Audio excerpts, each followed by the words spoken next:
आपको ये गाना अच्छा लगे तो लाइक करना, शेयर करना, चैनल पे नहीं है तो सब्सक्राइब करना।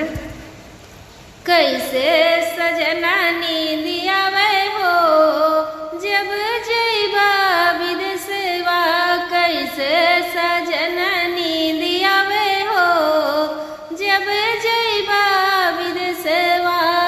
सास ननद मिली बाघा में भेजली, सास ननद मिली बाघा में भेजली। मोरी गोरी बदन को मिलाई हो जब जइबा विदेशवा, मोरी गोरी बदन को मिलाई हो जब जइबा विदेशवा।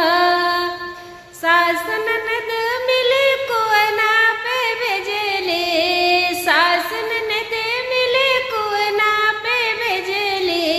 मोरी नाजुक कालैया मुड़ी जाई हो जब जइबा विदेशवा।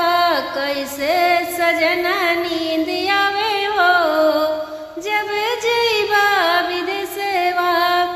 सास ननद मिली सियजा पे भेजली, सास ननद मिली सियजा पे भेजली।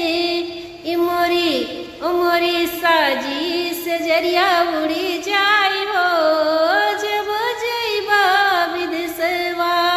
मोरी साजी से जरिया उड़ी जाई हो जब जइबा विदेशवा। कैसे सजना